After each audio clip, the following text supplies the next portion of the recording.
Former National Security Advisor Michael Flynn is offering to testify in front of Congress as part of the Trump-Russia investigation. That's in exchange for legal protection. Flynn was fired after just a few weeks on the job for misleading the vice president about conversations he had with the Russian ambassador in September. Flynn criticized Clinton campaign staffers for seeking immunity. 5 people around her have been given immunity, to include her former chief of staff. When you are given immunity, that means that you've probably committed a crime.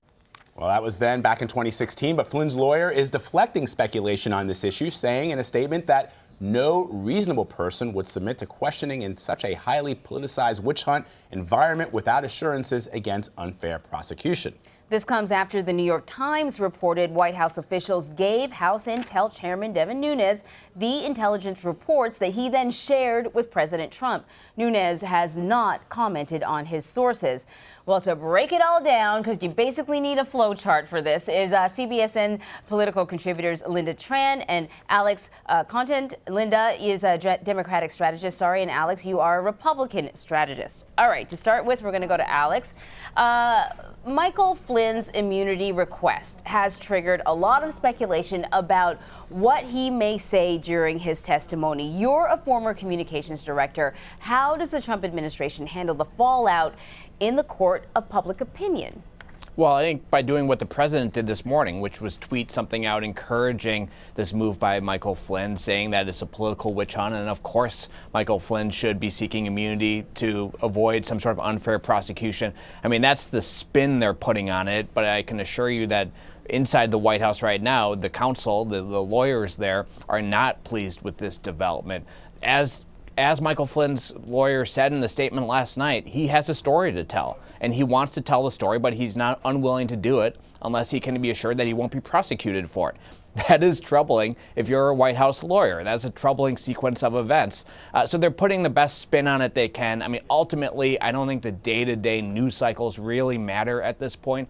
It's such a disaster for the White House. What's going to matter is, does Michael Flynn strike some sort of an immunity deal? And if he does, what story does he tell investigators at that point? And how far does it go into the White House? And Lynda, obviously, before prosecutors decide to offer immunity, they would want to be sure that General Flynn has enough to tell them that they may not already pick up through their own investigation. But the question, I guess, is how do you expect Democratic lawmakers to respond to his immunity request?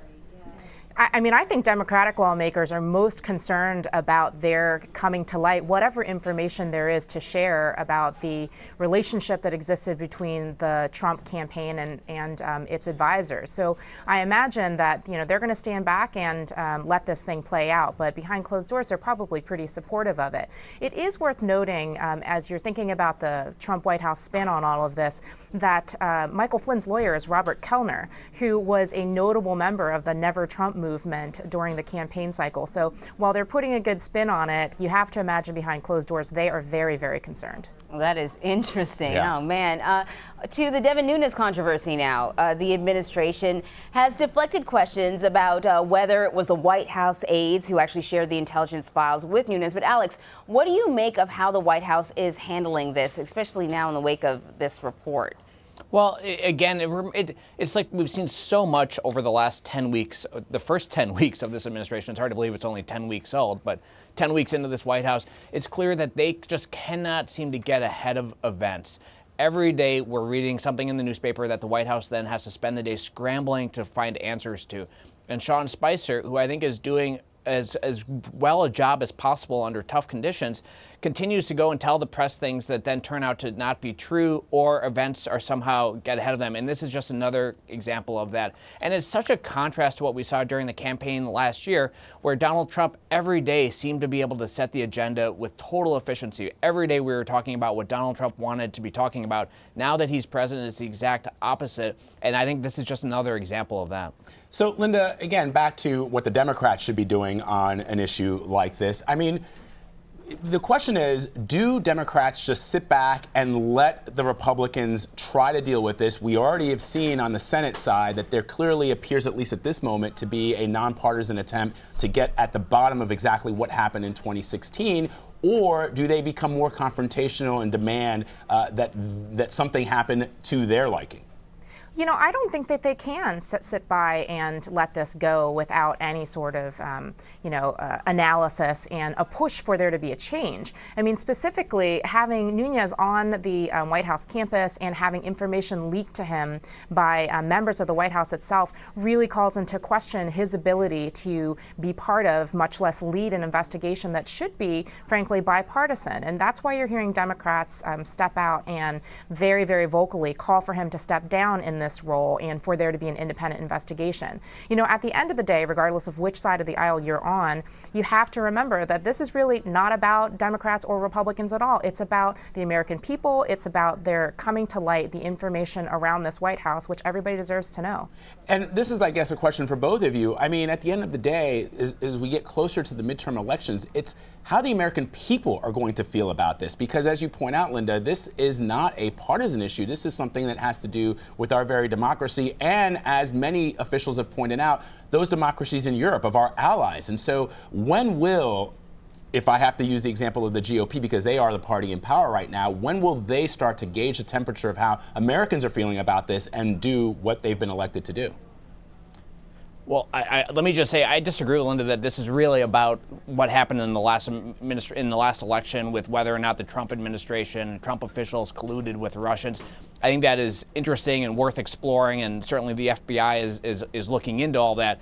But I think long term, the far more important thing is what did Russia do in this election? How did they attempt to meddle? How successful were they? And critically, what can we do to prevent foreign governments from meddling in future elections so that in the upcoming midterms next year, the American people have confidence that in the election results and in the next presidential election, you don't see all sorts of foreign governments trying to interfere like they did in this last election. Just yesterday, my former boss, Marco Rubio at the Senate Intelligence Committee, said that people are still continuing trying to hack his former campaign staff, not me personally, but other staffers that worked for his presidential campaign. As recently as yesterday, there were somebody in Russia apparently was trying to hack one of our former staffers' email addresses. So we need to understand what is going on and then have an appropriate response to discourage that sort of behavior by foreign governments in the future so that we can maintain confidence in our electoral system. You know, I agree with you, Alex, and I don't think that what I'm saying and what you're saying are mutually exclusive. I think everything that you've just laid out is something that we need to get to the bottom of. But it is also important to know what is the relationship of the current White House with frankly, an enemy of the state, with Russia.